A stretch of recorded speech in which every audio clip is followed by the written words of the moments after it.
I'm gonna be honest with you. I have been trying to record this video for the past 10,000 hours now, but I couldn't because I was with my niece. And finally, thank God, we have some time alone. So, hi bestie, how are you? Did you eat today? Did you sleep well? Is your day going well? Well, I'm glad you feel that way. My day was a bit overwhelming, but I'm getting there one step at a time, which is the reason as to why I'm taking this video. So, in today's topic, I want us to talk. I can't see. Do I look cute? The glasses on or off? I don't know. I come to you as I am. Okay, this is who I am on my crusty day. And I think my look, I'm trying to be realistic as possible with you guys so that my message can become even more transparent, because this is how I look on the days that I'm not top notch. In the words of Megan Thee Stallion, I'm a bad bitch and I got bad anxiety. That's all you need to know. Okay. And I know that the previous video is about vulnerability, but I think in today's video, I really want to touch on the topic of mental health and wellness a little bit deeper than what people think it is. Because honestly speaking, I feel like social media has turned mental health or wellness into something that is like a personality trait. And I don't think it's fair to the people who actually might be suffering at the hands of those type of emotions or whatever. And so what I mean by that is okay, here goes nothing. If you are someone who has read my things, or you're someone who's been with me ever since I was 16 years old, then you would know that I have a bit of anxiety and a bit of depression. However, I try by all means to not wear those things on my hands, because I feel like, number one, they should not define who you are or your decision making or anything like that. And number two, anxiety and depression, 99.9% of the time, they're trying to show you something that you are trying to avoid about yourself. So, this is my own terminology. Oh, my chest falling. Anyways, this is my terminology of the emotions. I feel like whenever I'm anxious, then it means that I have some sort of fear about something not happening the way that it should. And whenever I feel depressed, then it's mainly because I feel angry at something, and those things linger on your mind. And because you don't exactly know which part of your life might make you feel that way, you end up going into the slump and you don't take care of yourself as you're supposed to, right? And I'm not gonna come here and sit here and be like, I want you to love yourself, because I feel like the movement of self-love as well is one that is toxic. Because when you strive to love yourself as much, then you kind of low-key strive for perfection, and perfection can kill too. So you might be someone who's practicing self-love, and you might be doing everything the way that it's supposed to be done by the book, by the way, and still feel depressed at the end of the day, because you don't really love yourself. Or maybe you do love yourself, but you don't really love yourself enough to be gentle with yourself, and so you end up just falling into the trap of perfection instead of how self-love should be, or the toxic side of it, right? And so this video, I want it to be for all the kids, all the girls, all the boys who watch my video, who feel like they have to always be perfect or always be on top of the world. Sometimes you're on top of the world, and other times the world is on top of you. Look how I look. My lashes are like so funny as well, but it's nothing. I'll fix them. But sometimes you're on top of the world, and other times the world is on top of you.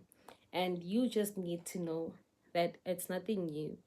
As long as you can manage yourself and be gentle with yourself, then you can overcome those feelings. You know, I feel like, and I'm being vulnerable with myself, and also with you. I almost said I'm being vulnerable with yourself, but I'm being vulnerable with myself, and also I'm being vulnerable with you. I feel like I spend a lot of time trying my level best to be perfect.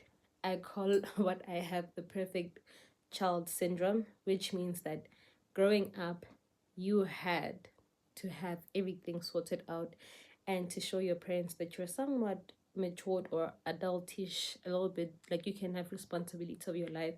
And so what that does is, whenever things don't go my way, or whenever something happens to me that I did not picture happening to me, I go into a slump of a bit of depression and the 7 stages of grief, if you will. The reason I'm saying 7 is because I added 2 more emotions, you know.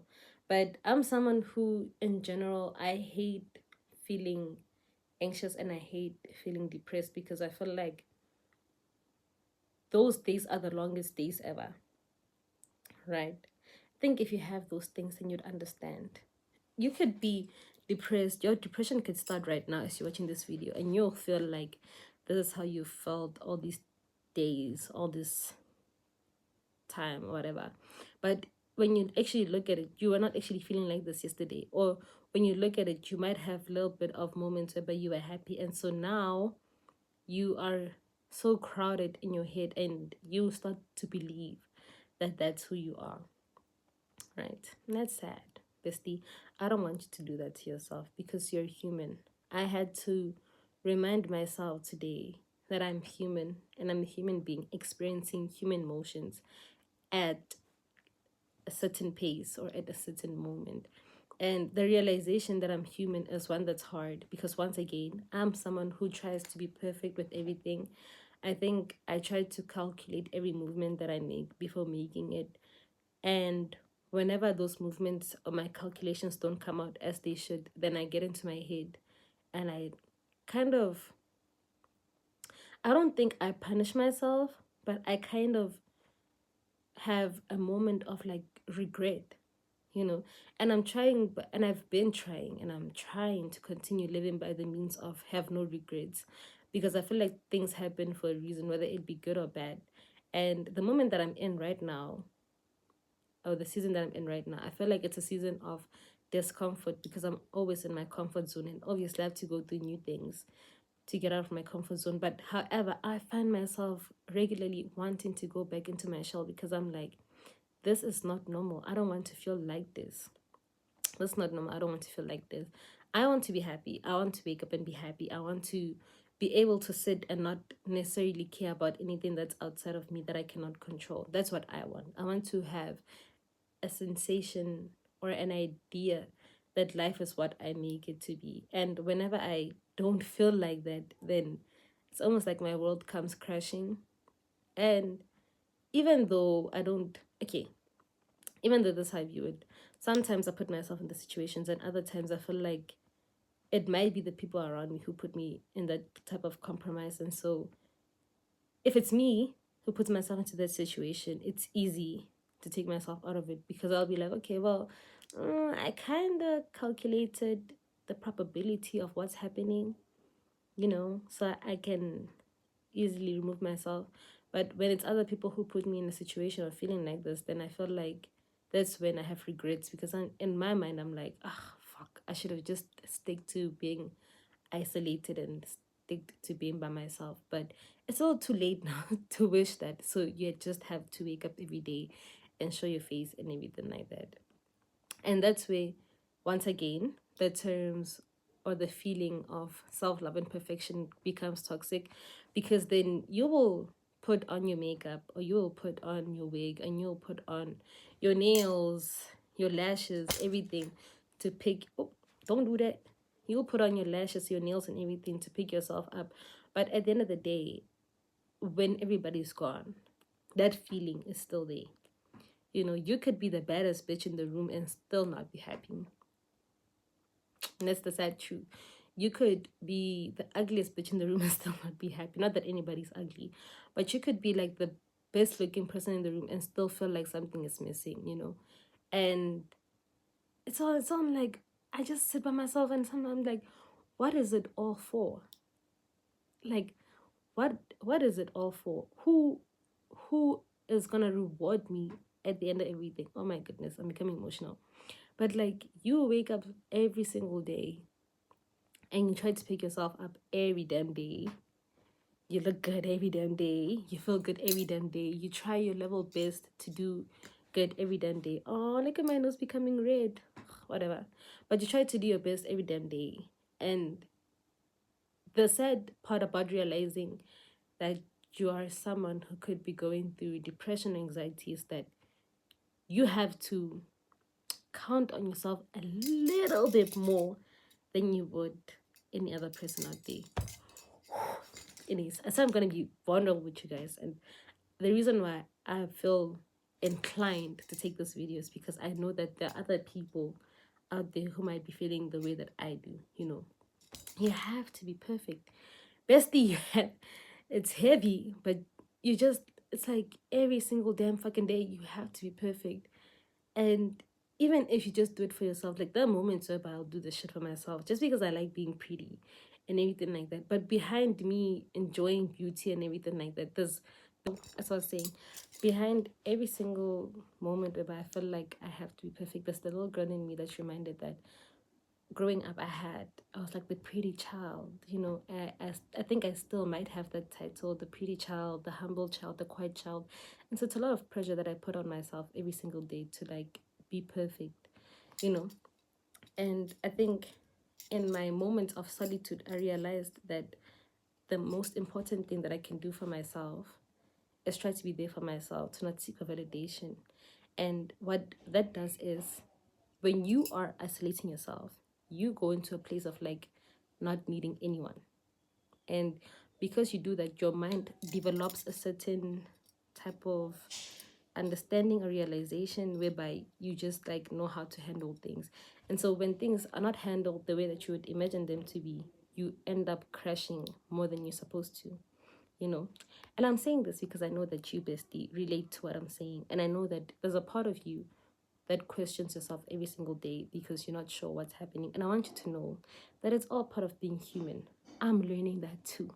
No matter how hard or how many times you try to like put in measures into your life to avoid things that make you sad or things that make you feel some type of way, they will happen. It's part of life. You learn, live, learn.